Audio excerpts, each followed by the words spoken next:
తీర్థం యొక్క విశిష్టత ప్రత్యేకంగా ఇంట్లో, దేవాలయంలో లేదా ఇంకెక్కడైనా దేవుణ్ణి దర్శించుకున్న తర్వాత తీర్థం తీసుకుంటాం. దేవునికి పూజ చేసిన తర్వాత తీసుకునే తీర్థంలో పంచామృతాలు, తులసీ దళాలు, సుగంధ ద్రవ్యాలు, మంత్రశక్తులు ఉంటాయి.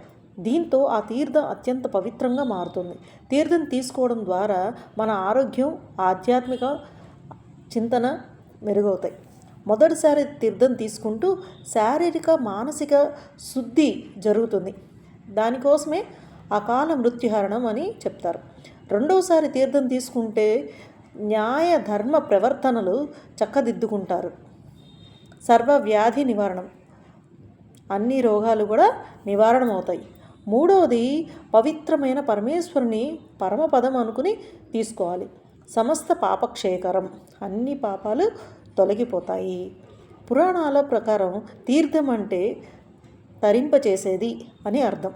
దీన్ని 3 సార్లు తీసుకుంటే భోజనం చేసినంత శక్తి వస్తుందని అంటారు. తీర్థం తీసుకునేటప్పుడు ఆరోగ్యకరమైన భావంతో తీసుకోవాలి.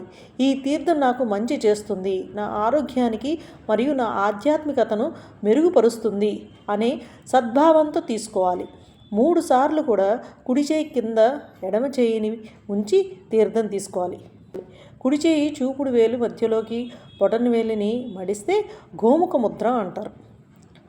ఈ ముద్రతో తీర్థాన్ని తీసుకోవాలి. తీర్థాన్ని తీసుకున్నాక తలపై తుడుచుకుంటారు. అలా చేయకూడదు. తలపైన బ్రహ్మరంధ్రం, సహస్రార చక్రం ఉంటుంది. మన ఎంగిలిని బ్రహ్మకు అర్పణం చేసిన వారమవుతాము కనుక కళ్ళకద్దుకోవడం మంచిది. పూజారులు ఈ మంత్రం జపిస్తూ భక్తులకు తీర్థం ఇస్తారన్నమాట. అకాల మృత్యుహరణం, సర్వవ్యాధి నివారణం, సమస్త పాపక్షయకరం, శ్రీ పరమేశ్వర పాదోదకం పావనం శుభం.